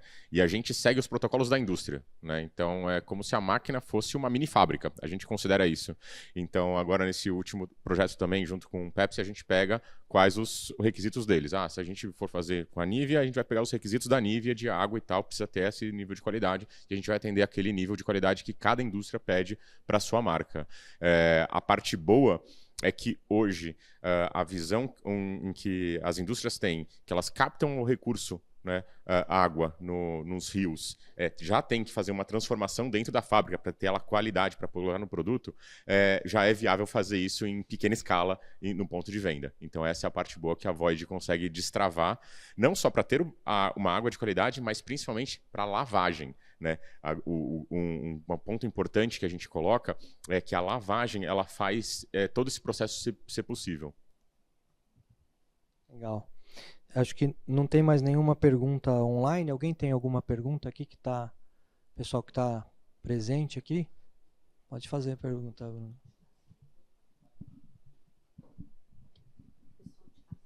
Obrigado. Bom dia, eu sou o Bruno Bastos, trabalho na Rect. Eu poderia ficar também 2 horas falando e fazendo pergunta para vocês, mas eu vou tentar não tomar o tempo de todo mundo aqui. Mas eu queria falar primeiro com o Rodrigo. Eu achei curioso, eu trabalho na Rect, a Vanish é uma marca da Rect. Eu achei curioso que você trouxe 2 exemplos e 3 fotos de 3 produtos. E de Vanish você não trouxe o exemplo. Eu queria entender um pouco se a imagem estava lá para provocar a indústria de limpeza, ou se de fato tem alguma coisa que vocês estudaram e que pudesse compartilhar com a gente. Bacana. A imagem, na verdade, está para provocar, para chamar, convocar qualquer empresa com produto base líquido.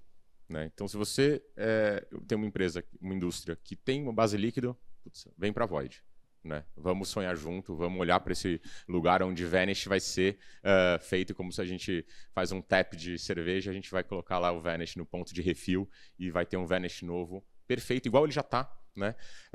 Principalmente por causa da jornada, e aí o Luiz comentou um pouquinho, né, do consumidor, queria trazer esse ponto. A jornada do consumidor é praticamente a mesma. Né?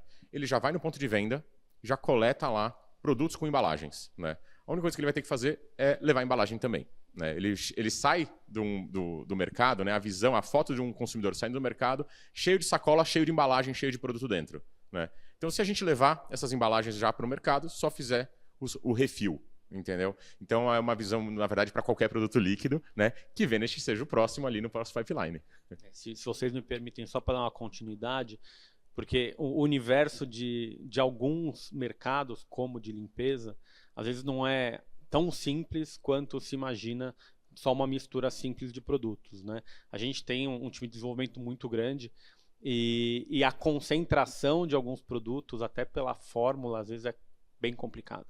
Né? Então, obviamente que a gente pode fazer uma mistura, né? e pode ser do produto como um todo, não necessariamente 90% água e os 10% de concentrado, mas eu acho que a gente está numa jornada difícil de conseguir, como foi falado aqui, custo, né? O custo é um drive importante quando a gente fala de equipamentos, de velocidade de linha, como a gente consegue colocar algo competitivo no mercado. E no caso de um produto que tem propriedades específicas, cada vez mais difícil. A gente lançou há um tempo atrás, até tem uma embalagem ali do produto regular, que é um Veja Naturals, e a gente fez uma cápsula concentrada. Esse produto permitiu fazer a concentração, né, similar ao que a Nivea tem também, mas outros produtos, de fato, ainda a concentração passa a ser um desafio, né, e a gente tem uma equipe técnica bem grande que faz esse tipo de análise e desenvolvimento, e que, infelizmente, ainda a gente não conseguiu, em todos os nossos produtos, ter solução. A parte de embalagem, eu acho que a gente consegue, né? Acho que a gente tem vários exemplos, a parte de refilagem, de controlar todo esse processo, está muito claro. O que o consumidor quer também, né? Acho que está muito claro. E como a gente consegue democratizar através de um preço final que seja interessante para ele. Eu só queria trazer mais esse ponto. Obrigado. Só finalizando, eu falo, traz o desafio. Né? Às vezes, né, a gente está muito no nosso dia a dia e com as equipes e tudo mais, e os desafios estão lá. Às vezes tem desafios que externamente a gente falando com várias empresas, a gente já tem NDA com mais de 5 empresas sobre a Void em todas as áreas, de produtos de beleza, produtos de limpeza, então, e produtos de alimentos. Então, assim, a gente vem discutindo formas e formas, inclusive na parte de beleza, principalmente, onde você faz, na verdade, uma pré-mistura antes de fazer o fio. Né? Mas a máquina faz internamente e fica lá com o material no tempo que você precisa para ganhar maturidade de concentração, de consistência, de tudo. Então, assim, tudo isso já foi olhado, algumas coisas já estudadas, né? Eu falo assim, traz os desafios. Eu tenho uma pergunta. E aí, queria ouvir um pouco do Luiz, da Angelica. Pensando na motivação do consumidor, né? Acho que vocês comentaram bastante sobre precisa ser atrativo em preço, que acho que isso é o que vai gerar essa motivação. Mas um outro ponto de preocupação que eu tinha era a questão do consumo ali, né, de impulso. Dependendo de qual é a categoria, isso tem mais impacto ou menos. E aí você trouxe, acho que essa visão de que isso já vem reduzindo, né? Mas como trazer o consumidor além do preço? E aí, se vocês, na experiência da Nivea, se vocês começaram a ter insights nesse sentido, assim, tem algum ponto que tem algum perfil de varejo que isso funciona mais, que o consumidor está mais suscetível ou não? Tem algum perfil de consumidor que vocês viram que tem mais tração ou não? Então, de um lado, como é que a gente traz esse consumidor para dentro desse jogo, e se vocês, nessas experiências, já enxergaram algum insight nesse caminho? De começar aqui falando do consumidor, de fato, o que o Luiz falou é uma verdade. Assim, quando a gente pensa no consumidor brasileiro, para ele, o fator custo ainda é o que impacta mais. Pensando principalmente quando a gente vai ali para a classe social, né, que a maior parte do Brasil é formada por uma classe C, ou um B2. Então, o preço, de fato, quando ele pensa na compra de um refil, quando ele pensa em refilar um produto, ele está pensando em custo-benefício. Ele não está, naquele momento, gente, a maior parte pensando em sustentabilidade ainda. Quando você vai ver um consumidor que começa já a se preocupar com a sustentabilidade, ou ainda é um nicho, e normalmente isso vem muito das gerações novas, tá? Quando você vai ali para uma geração Z, ela já tem uma preocupação maior, ou está numa classe mais alta. A classe mais alta, ela já tem um pouco mais dessa consciência, porque ela começa a reciclar, ela começa a refilar, ela começa a reutilizar, pensando na questão da sustentabilidade. Eu acho que quando a gente pensa no perfil do brasileiro, tem que ser uma educação. Para conseguir trazê-lo para o jogo, o custo vai pegar. Isso é fato. Tanto que há uns anos atrás, quando a gente fazia pesquisa e perguntava se as pessoas estavam dispostas a consumir, por exemplo, produtos sustentáveis, ou até mesmo quando a gente ia muito para o varejo alimentar produtos orgânicos, a maior parte estava disposta, mas a maior parte não consumia. E qual era a principal barreira? Preço. Isso a gente ainda vê. Então, eu acho que é uma equação que não é fácil, porque tem aí os desafios da indústria, pensando que para esse consumidor final, se não chegar, pensando no Brasil, reforço novamente, que acho que lá fora o cenário é um pouco diferente, dependendo do país, para chegar, para atrair, vai ser o preço, mas para ficar e para ele ter essa conscientização, vai ter que ser um trabalho didático, que eu acho que nós, enquanto indústria, enquanto varejo, a gente vai ter que ir mostrando isso para ele, mas sempre de maneira didática. Vou dar um exemplo, a gente tem um cliente que nós estamos agora fazendo um estudo para eles, para ver o quanto o consumidor vê valor em ter um detergente, tá? Um detergente líquido mesmo para pia, o quanto ele vê valor em ter produtos mais sustentáveis. O quanto que aquilo faz diferença? Ele não paga mais, gente. Mas a gente está tentando fazer todo um teste onde ele vai entender o quanto ele está ajudando o planeta se ele pagar 10 centavos a mais naquele detergente que utiliza alguns ingredientes que vão ser mais sustentáveis, ou até mesmo em uma embalagem. Mas ainda é um trabalho de formiguinha para esse consumidor brasileiro. Respondi? Quando a gente olha para as marcas, a gente tem um grande desafio em relação a custo. Como eu comentei, não necessariamente o refil por preço por quilo ou por litro vai ser mais barato. Então a gente tem que trabalhar com algumas estratégias para poder posicionar esse produto no mercado, para que ele seja atrativo de alguma forma. Hoje a gente fez algumas pesquisas aqui em comportamento do Brasil, América Latina. Maior parte do consumidor ainda está voltado para custo, porque ele está brigando no dia a dia para fechar a conta do mês. Por isso que a gente tem feito esses testes de novos produtos na Europa, onde o cenário já está mais evoluído, tem mais conscientização com relação à sustentabilidade e o consumidor olha mais para isso e tem mais disponibilidade de comprar esses produtos novos para testar. O caso do jar traz uma grande vantagem, que é quando você conseguir chegar num preço de refil bastante atrativo, ele consegue testar novos produtos mais fácil, porque o jar vai ser refilado em casa. Então ele tem a possibilidade de comprar produtos diferentes com um preço mais acessível para poder experimentar o produto de uma forma mais produtiva. Porque às vezes você vai na gôndola e experimenta uma vez com o tester, aquilo não vai fazer efeito nenhum. Ele precisa de longo prazo para utilizar aquilo e ver se ele se adapta naquele produto. Então, trazendo essa flexibilidade para o consumidor, ele vai poder experimentar mais. Da mesma forma que quando você compra refil de sabonete líquido e vai colocar em casa, ele pode experimentar, ele pode misturar, ele pode testar novas experiências dentro de casa da forma que ele preferir. E realmente, se isso for atrativo no custo, tem um outro benefício da sustentabilidade, que é a experiência de novos produtos que os consumidores podem fazer dentro de casa.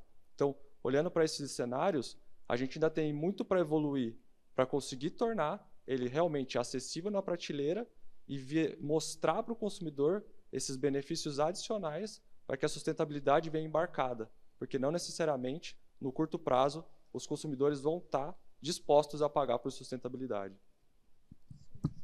E, perdão, pegando o gancho que Luis falava da Europa, acho que uma grande diferença que tem aqui no Brasil e na América Latina também, com outras regiões que quizás estão mais diante que a gente, é a legislação. Não? A legislação dos governos de puxar as pessoas a gerar essa consciência de sustentabilidade. Muito bom que você comentou isso, Agostinho, porque chegaram mais duas perguntas aqui. Eu vou ler as perguntas e eu tenho condição de responder as duas, mas também vou deixar aberto para vocês, que certamente é um tema que navega aí nos diálogos que vocês têm também, né? A primeira delas é justamente com relação à regulamentação e legislação, né? Como está a legislação da Anvisa sobre liberação de refilagem em loja, principalmente no quesito de higiene de embalagens. Bom, obrigado pela pergunta, quem fez a pergunta. A Anvisa hoje ela não permite esse tipo de modelo de comercialização de produtos, né? Ainda que eu costume fazer um comentário aqui que muitos que são da mesma época que eu vão lembrar do caminhão da Cândida, né, que comercializa produtos dessa forma, a Anvisa não permite, né? Então, de novo, eu reforço por que nós estamos conversando sobre esse tema aqui no Casulo, porque aqui é o lugar para a gente ter essas inspirações, prototipar, testar, né?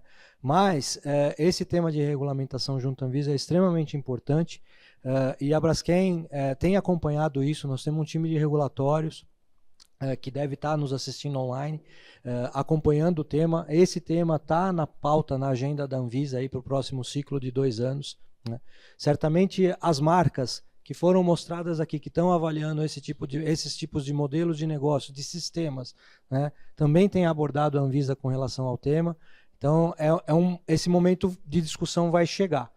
Então, eu convido aqui, para quem fez a pergunta, se é uma marca, né, e tem essa preocupação, também que venha discutir o tema conosco, junto com a nossa área de regulatórios, para que a gente possa caminhar nesse tema de forma colaborativa em conjunto.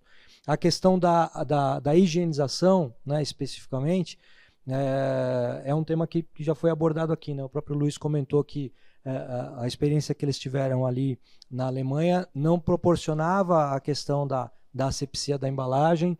Já a proposta de Avoid, né, que é a experiência que a gente proporciona aqui, ele já tem isso, né? A gente já tem uma preocupação com a higienização. Certamente existem outras tecnologias de asepsia que podem ser incorporadas em um sistema, né? Então, explorar essas tecnologias para construir os melhores sistemas para as melhores soluções dos produtos. A outra pergunta, e se vocês quiserem depois... Quer comentar sobre legislação, Rodrigo? Daí eu vou para outra. Eu acho legal só para colocar mais alguns pontos interessantes, né? Mas a gente brinca que o futuro é ancestral, né? Então, se a gente olhar para o que acontece já há muito tempo, a gente acha muitas soluções. Até trouxe aqui do meu lado uma embalagem de refil retornável de PP, né? Que todo mundo usa até hoje, né? Já permitida. Ninguém está fazendo nada escondido aqui com uma jogada cândida. Então, assim, isso aqui já existe, né? Isso aqui já está lá. A Void colocou nas 150 discussões no começo desse ano para a Anvisa, e a Void entrou e vai ser discutido a RDC sobre refil, né? Tá lá, tem um item só sobre isso. A gente faz esse papel naturalmente para a gente trazer a transparência do processo de uma legislação da década de 80. Quando também não existia tudo isso de tecnologia, a gente tem que entender também, não é que está errado, né? Evoluímos, temos mais tecnologia, temos mais comprovações, e agora a gente consegue também que a regulação venha e dê esse suporte. Então, sim, não tenho dúvida que vai mudar. No começo desse ano foi colocada uma PL nova, né? Então tem uma proposta de lei nova sobre refil acontecendo, sendo discutida. Quantos anos vai demorar? Não sei, mas ela começou a ser discutida. É isso que a gente precisava, sair da inércia e começar essa discussão. Então tem muita coisa boa por vir. Quando chegar a regulação, a gente tem que estar preparado, né? E é um pouco disso. Esse momento de discussão é fundamental para isso. E eu acho também que fica um ponto aqui, que é algo que a gente discutiu enquanto estava tratando do tema, né? E está tratando do tema. Possivelmente a gente em breve faz um outro Casulo Talks de reuso e refil, mas especificamente sobre questão regulatória, né? E aí a gente, com os times regulatórios que estiverem envolvidos nessa discussão, a gente pode explorar um pouco mais esse tema de regulamentação. Vale o último comentário aí, né, só para vocês entenderem, na parte de alimentação já é possível, né? A gente já tem o caminho já autorizado para fazer, tanto que daí que a gente começou. A parte de personal care é uma área cinzenta, né, mas existem modelos sim que são possíveis, e a área mais complexa ainda é a parte de saneante, porque na regulação tem uma especificação sobre embalagem nova, né, só nessa área, que é um pouquinho mais complexa. Mas nas interpretações sobre o que é uma embalagem primária, uma embalagem terciária e tudo mais, existem interpretações que sim também já consegue avançar. Vai lá. Bom, tem uma outra pergunta aqui que eu também consigo dar uma ignição na resposta, mas também acho que principalmente o Luiz e o Rodrigo podem também contribuir, e na parte de tecnologia o Agostinho, né? Quais são os principais requisitos que vocês enxergam para que as embalagens estejam preparadas para esses modelos de sistema de refil? Bom, acho que não dá para imaginar, vamos lá, a indústria de embalagens e indústria de bens de consumo, ela passou nos últimos anos reduzindo espessuras, reduzindo peso, né, das embalagens, né? Não dá para imaginar que essa embalagem hoje, que está com um produto na gôndola do supermercado, ela vai suportar 10, 15, 20 ciclos na mão do consumidor, né? Possivelmente, se isso for feito um teste, vai ter um problema, né? O consumidor vai reagir de forma negativa e pode trazer uma interpretação equivocada do propósito do teste, né? O Luiz comentou que o teste feito na Alemanha, eles não desenvolveram uma embalagem específica para aquilo, porque eles queriam ter uma primeira sensação ali, sensibilidade do consumidor. Então, requisitos de barreira, as embalagens elas vão ser desenvolvidas conforme a necessidade de cada produto. Agora a gente vai precisar pensar em fazer um frasco mais robusto para suportar essa quantidade de ciclos, né? Se a empresa determinar ou tiver o interesse que essa embalagem fique na mão do consumidor por 5 ciclos, 6 ciclos, né? A gente talvez vai ter que aumentar a espessura do frasco atual em algum 10, 15, 20%. Então é uma questão de estudar. Não é a embalagem atual que provavelmente vai suportar esse novo modelo de negócio. Pegando o gancho com relação a peso de frasco, a Nivea, nesses últimos anos, desenvolveu frascos muito mais leves. Um que a gente ganhou o prêmio no ano passado, é um frasco que dava até para enrolar, para você conseguir tirar o produto até a última gota. Então ele era quase um pouch, só que numa estrutura de frasco, muito leve. Esse frasco com certeza não é refilável, porque ele foi feito para ser enrolado. É um uso único e acabou. Quando você olha para o mercado que já existe, compara a Coca-Cola descartável com a Coca-Cola retornável. Olha a diferença da estrutura de parede daquele PET.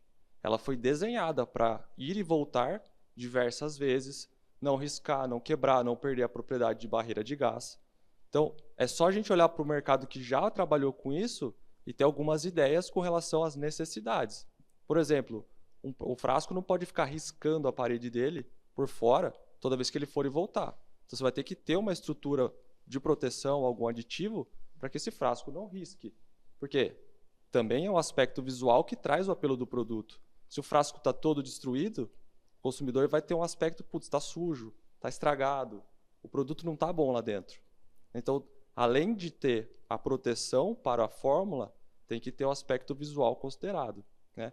Então, nessa linha, algumas marcas já estão trabalhando, por exemplo, o Refill Forever Bottle. É alumínio, para você ter um apelo ainda mais premium para trazer o consumidor para uma outra escala, né? Para trazer o apelo de premium. O Loop, por exemplo, a Häagen-Dazs desenvolveu um pote de sorvete que é um luxo, alumínio, brilhante, bonito. Então, aquele material foi feito para, além de tudo, o consumidor ter um apelo premium para comprar o produto e ter a vantagem de ter um frasco diferenciado, porque se fosse descartável, a conta nunca ia fechar com aquele alumínio, né? Então, tem esses fatores, tanto de proteção quanto de acabamento, que tem que ser considerados para a experiência do consumidor. Só contribuindo rapidinho, eu acho que metade é exatamente isso. Já existem soluções no mercado, vamos olhar para elas e trazer elas como benchmark e ver como que a gente consegue, para a nossa indústria, usar, seja o PET, seja o PP, seja o alumínio, seja qualquer outro material. Então, já tem coisa acontecendo nessa área de reuso. E na outra, os 50%, levem os desafios para a equipe de P&D de embalagens. É incrível os profissionais de P&D de embalagens que a gente tem no Brasil em todas as indústrias. São fantásticos, inteligentíssimos e criativos, mais do que tudo. Se você coloca o desafio, não quero embalagem de uso único, se vira nos 30, eles vão pesquisar, eles vão atrás, eles desenvolvem, trazem coisas incríveis que a gente não viu ainda, ou coisas com referências do que já vimos, né? Então, essa equipe é a equipe fundamental que precisa ter o desafio. Não quero mais colocar embalagens de uso único no mercado. A bola é tua, né? Eles vão ajudar bastante, pode ter certeza. E aí, para adicionar, eu queria trazer a questão do desafio que tem os designers e os engenheiros de embalagens, que tem que desenhar uma embalagem que possa ser reutilizado 10, 20, 30 ciclos, mas no final do dia tem que ser reciclado. Então, o desafio dos designers é que possa ser reutilizado muitas vezes e depois que tenha a mesma facilidade para poder ser reciclado. Quando a gente fala de embalagens plásticos, PET, PP, de adicionar tecnologia ou de colocar diferentes decorações dentro da embalagem, tem que ter tudo isso na conta, não?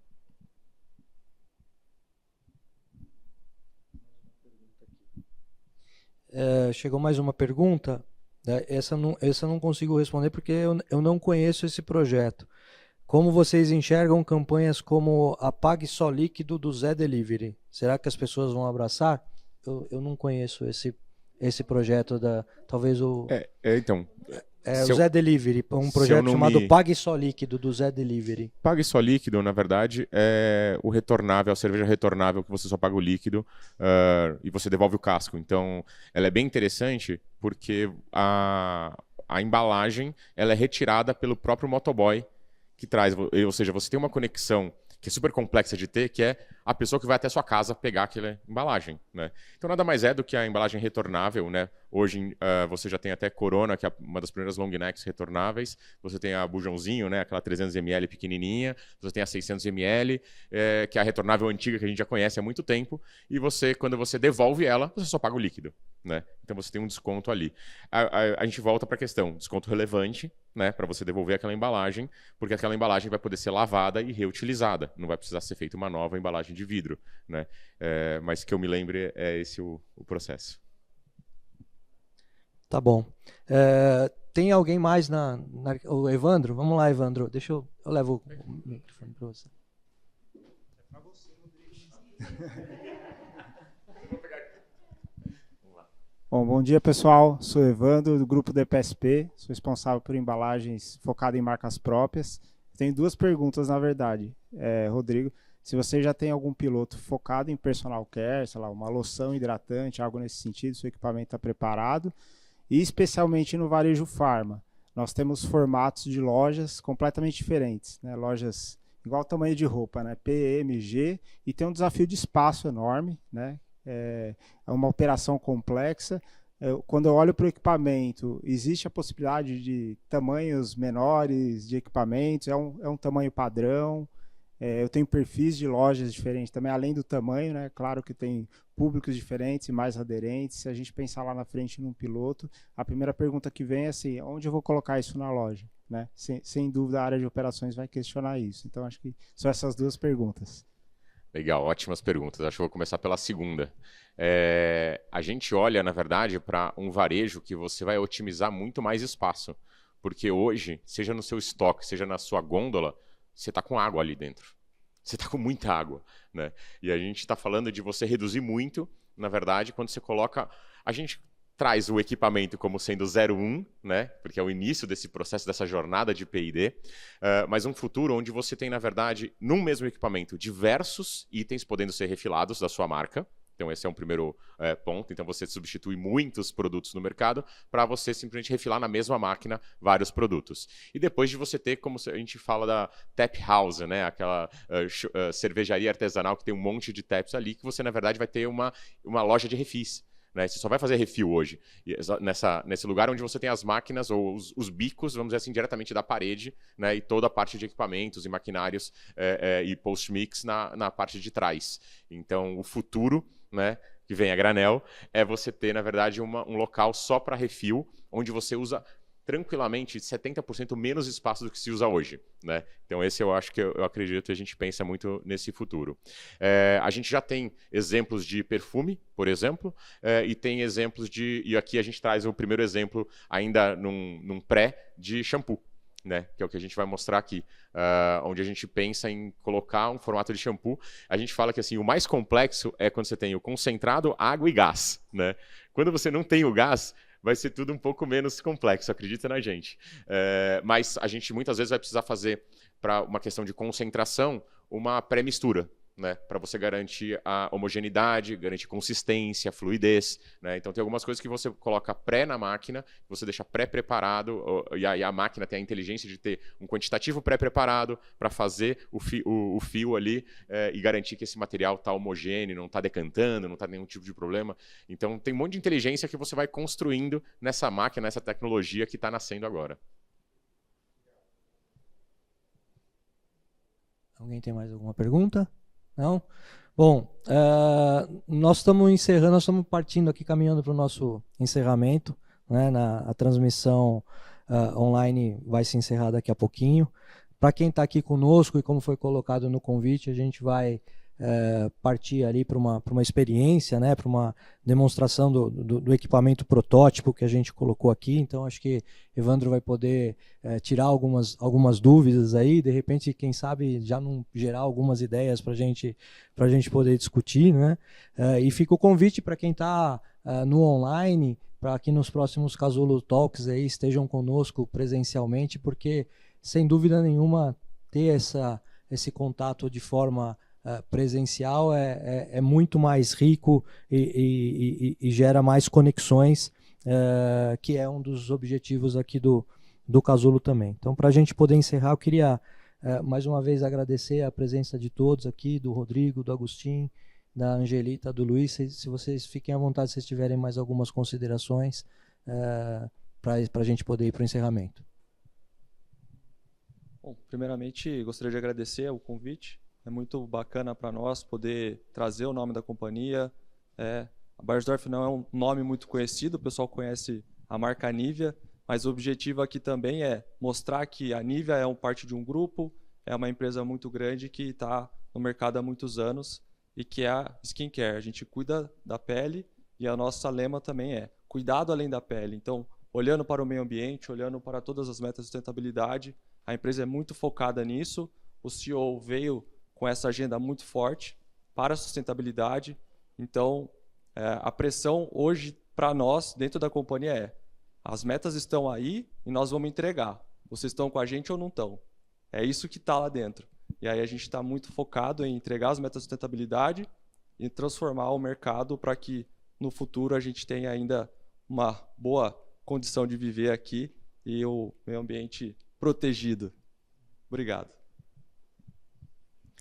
Queria agradecer também pela oportunidade, aqui é o André, e eu acho que o meu recado é a gente não desistir, porque a gente vê que cada vez mais o consumidor, ainda que aqui no Brasil tenha esse grande desafio do custo, esse grande desafio do preço, mas a gente vê que cada vez mais ele está mais consciente. Quando a gente vai fazer um olhar ali, vai fazer um estudo pela geração Z, é uma geração que está vindo aí, que tem uma consciência bem diferente das nossas gerações, e que a gente acredita muito que é o futuro aí até para esse assunto de sustentabilidade, reuso, refilagem. Então, acho que o importante é a gente estar sempre colocando esse consumidor, sim, no centro, mas nunca desistir dele, entendendo ali o momento atual que ele está passando. Obrigada, gente. Eu vou pegar um gancho com o que a Angelita falou. Eu tenho um filho de 12 anos e quando eu separo o mal, ele briga comigo. Esses são os consumidores do futuro. E a gente tem que já estar olhando eles para oferecer novas soluções. Mas meu recado para vocês é que a sustentabilidade é uma jornada e é um desafio que a gente não vai conseguir fazer sozinho, uma empresa não vai fazer sozinho, um mercado ou um segmento não vai fazer sozinho. Requiere de um trabalho colaborativo, não só de toda a cadeia, sino também de engajar ao consumidor, e que a educação do consumidor vai ser a chave do sucesso destes desafios. Bom, queria primeiramente agradecer mais uma vez aí, André, agradecer o Casulo, toda a equipe, agradecer Yuri, porque não está aqui mais, mas pelo desafio que ele colocou para a gente fazer essa máquina acontecer aqui dentro, que foi muito legal, a gente está bem feliz. E dizer que a Void está aqui para realmente ser esse olhar para o futuro, em que as empresas falam assim, poxa, vamos fazer parte desse futuro? Vamos olhar para isso e cada vez mais se engajar em buscar não ter mais esse impacto, em reduzir esse nosso impacto? Conta com a gente está aqui para ajudar as indústrias a fazer isso acontecer. Ao mesmo tempo, a gente precisa da ajuda da indústria para a gente fazer esses desenvolvimentos chegarem cada vez mais rápido no mercado e a gente poder, lá na frente, falar assim, chegamos num mercado em que as pessoas estão incentivadas a fazer o refill e a não precisar mais dessa tal de embalagem de uso único. Obrigado, pessoal.